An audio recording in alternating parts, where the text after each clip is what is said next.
جی السلام علیکم ناظرین، B B C Urdu T V یو کے ساتھ میں ہوں فضا آصف، اور آج ہمارے ساتھ موجود ہیں محمد ناصر خان صاحب جو کہ مینیجنگ پارٹنر ہے سلوا مارکیٹنگ کمپنی کے۔ آئیں ان سے ملتے ہیں اور بات کرتے ہیں موجودہ وقت میں جو ٹیکسز ہیں اس کے آپ کے خیال میں ملکی معیشت کو اس سے کیا فائدہ پہنچے گا؟ جی السلام علیکم۔ کیا چل رہا ہے؟ جی اچھا، جہاں تک آپ نے ٹیکسز کی بات کی ہے تو ابھی تک تو جو معاملات ٹیکسز کے چل رہے تھے، جو پریویس گورنمنٹس تھیں، ان کی پالیسیز تھیں ٹیکس کے حوالے سے، تو ان کی تو جو لوگ بزنس کر رہے ہیں چھوٹے لیول پہ، ان کو تو بالکل سمجھ نہیں آ رہی تھی، اور نہ وہ بہت زیادہ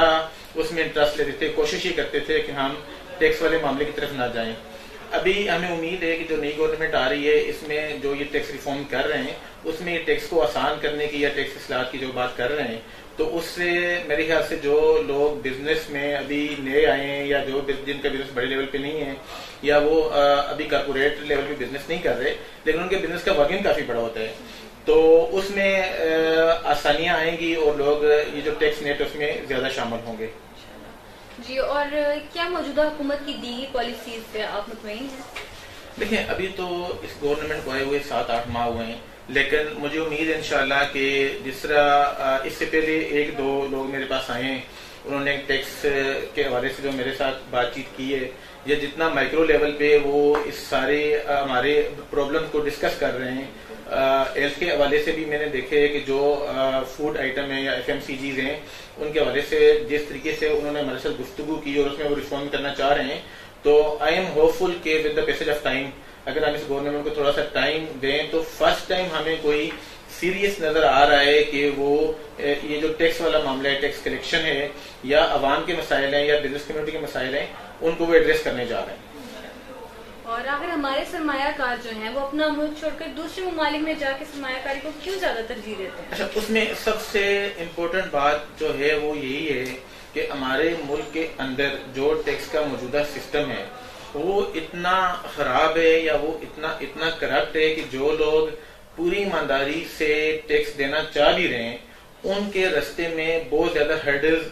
وہ کریٹ کی جا رہی ہیں اور ان کی طرف سے کی جا رہی ہیں۔ مقصد یہ ہوتا ہے کہ وہ ٹیکس گورنمنٹ کو نہ جائے، وہ بیچ میں جو لوگ انوالو ہیں ان کی جیب میں بھی کچھ نہ کچھ جائے، جس کی وجہ سے بہت سارے لوگ جو ایمانداری سے کام کرنا چاہ رہے ہیں، جب وہ یہ والی صورتحال دیکھ رہے ہیں، یا وہ ٹیکس دینا چاہ رہے ہیں لیکن ان کے ساتھ جو ٹیکس کلیکشن ہے وہ ٹھیک طریقے سے نہیں ہو رہی، تو وہ لوگ پھر اس بات کو ترجیح دیتے ہیں، چونکہ دوسرے ملکوں میں ٹیکس کا آٹومیٹک سسٹم ہے، ان کو مین ٹو مین یا جو ٹیکس کے انسپیکٹر ہیں یا کریکٹرز ہیں ان کے ساتھ ڈیل نہیں کرنا پڑتا، ایک آٹومیٹک سسٹم ہے، تو پھر وہ ترجیح دیتے ہیں کہ ایسے انوائرمنٹ میں کام کریں کہ جہاں پہ ان کو ہرڈلز نہ آئیں۔ صحیح۔ اور پاکستان کی ترقی کے حوالے سے آپ موجودہ حکومت کو کیا پیغام دینا چاہیں گے؟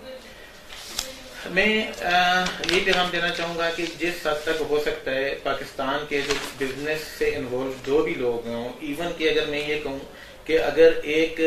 ریٹیل پرائز جو ریٹیلر ہے، جو ریٹیل کی دکان بھی اگر وہ چلا رہا ہے، اس کو بھی ٹیکس نیٹ میں شامل کریں، لیکن اس کے لیے ٹیکس دینا اتنا آسان کریں، اس کو وہ ٹیکس اپنے اوپر بوجھ بھی نہ لگے، اور وہ ٹیکس پوری ایمانداری کے ساتھ پے بھی کرے، اور اس کی رجسٹریشن باقاعدہ ہو، اس کا لائسنس ہو، اور اس کے مطابق وہ آگے اپنا ٹیکس دے۔ ایک ریٹیلر سے لے کے ایک انڈسٹریز تک ٹیکس جو ٹیکس پیئر ہے اس کے معاملات کو سمجھا جائے اور اس کو آسان کیا جائے، اور درمیان میں جو FBR کے لوگوں کی ڈائریکٹ انوالومنٹ ہوتی ہے ٹیکس کلیکشن میں، اس کو ختم کیا جائے۔ جی بہت شکریہ، یہ تھے محمد ناصر خان صاحب جو کہ اپنے خیالات کا اظہار کر رہے تھے۔ کیمرہ مین ٹیم کے ساتھ فضا Asif, BBC Urdu TV UK، شکریہ۔